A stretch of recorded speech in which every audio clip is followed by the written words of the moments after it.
৩৩ বছরের অভিনয় জীবন, অসংখ্য ব্লকবাস্টার, লাখো ভক্তের ভালোবাসা। তবুও জাতীয় চলচ্চিত্র পুরস্কার ছিল শাহরুখ খানের কাছে অধরা। সেই অধরা স্বপ্নই এবার পূরণ হলো ৭১তম জাতীয় চলচ্চিত্র পুরস্কারের সেরা অভিনেতার সম্মান অর্জনের মাধ্যমে। যেমন সিনেমায় দুর্দান্ত অভিনয়ের জন্যই কিং খান পেলেন জীবনের প্রথম জাতীয় পুরস্কার। পুরস্কার ঘোষণার পর থেকেই শাহরুখ খানকে ঘিরে শুভেচ্ছার বন্যা। সামাজিক যোগাযোগ মাধ্যম থেকে শুরু করে বলিউড মহল সব জায়গায় একটাই আলোচনা। এই ভালোবাসার জবাবে এক ভিডিও বার্তায় হাজির হন কিং খান।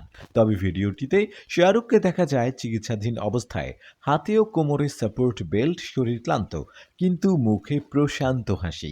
ভিডিও বার্তায় শাহরুখ বলেন, জাতীয় পুরস্কার এমন একটি প্রাপ্তি যা সারা জীবন গর্বের বিষয় হয়ে থাকবে আমার কাছে। এটা শুধু স্বীকৃতি নয়, বরং বড় এক দায়িত্ব। তিনি বলেন, এই সিনেমা আমাকে নতুন করে নিজেকে প্রমাণের সুযোগ দিয়েছে। আমার স্টাইলিস্ট সহকর্মী, টিমের প্রতিটি সদস্যের প্রতি আমি কৃতজ্ঞ। সবশেষে ভক্তদের উদ্দেশ্যে কিং খানের প্রতিশ্রুতি, এই পুরস্কার আপনাদের জন্য। আপনাদের ভালোবাসাই আমাকে এত দূর এনেছে। এখন হাত পুরোপুরি খোলা নেই, তাই জড়িয়ে ধরা যাচ্ছে না। তবে চিন্তা নেই, পপকর্ন রেডি রাখুন। আমি ফিরছি থিয়েটারে।